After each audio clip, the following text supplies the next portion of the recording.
Good afternoon, everyone. Today we're going to be taking a journey to Piedmont, a region in northern Italy where culture, food, art, and landscape are all deeply connected.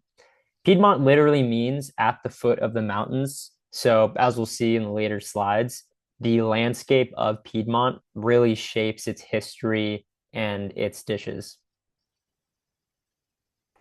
All right, over to you, Jose. If I can change the slide, there you go.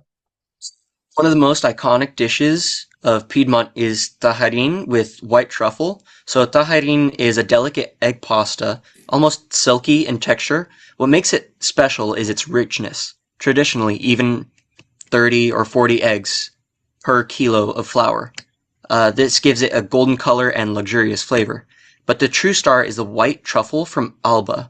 Unlike black truffles, white truffles are never cooked. They're shaved fresh at the table, releasing an intense, earthy aroma. In Piedmont, luxury isn't about complexity, it's about respecting the ingredient. Butter, pasta, and truffle. That's it. It's a perfect example of how simplicity becomes sophistication. Now over to Regia di Venaria Real. This is one of the most grand residences of the House of Savoy. It's one of Europe's oldest royal dynasties. The Savoy family played a major role in controlling the Alpine trade routes, and then this later led to the unification of Italy in the 19th century.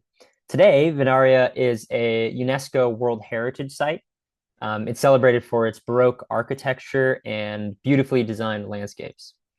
It was part of what was called the Crown of Delights, which is a network of royal palaces symbolizing absolute monarchy. This reminds us that Piedmont has long been a center of political and cultural influences in Italy. So the Alps, fog, and vineyards. The Alps protect the region, bringing cold winters and the right humidity for forests, perfect conditions for truffle growth.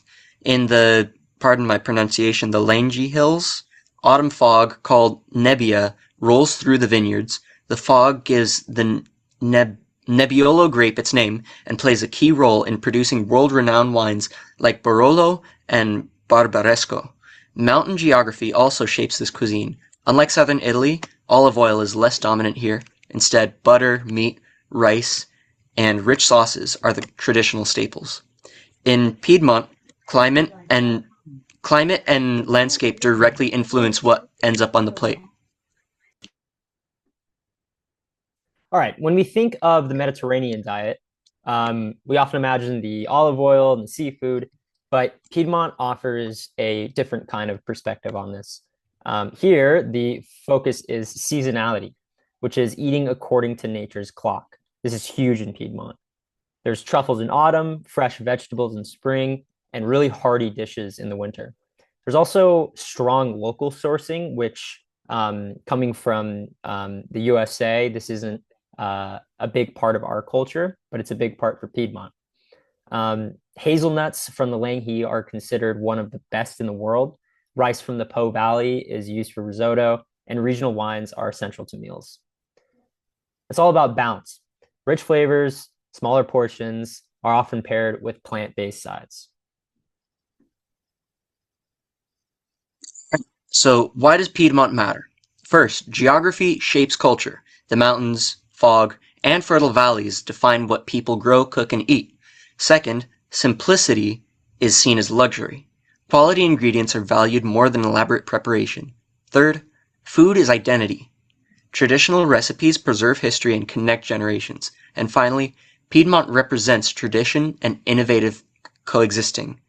While deeply rooted in heritage, it continues to influence modern gastronomy and global food movements. Piedmont shows us how land, history, and cuisine are inseparable. Alrighty, thank you for listening.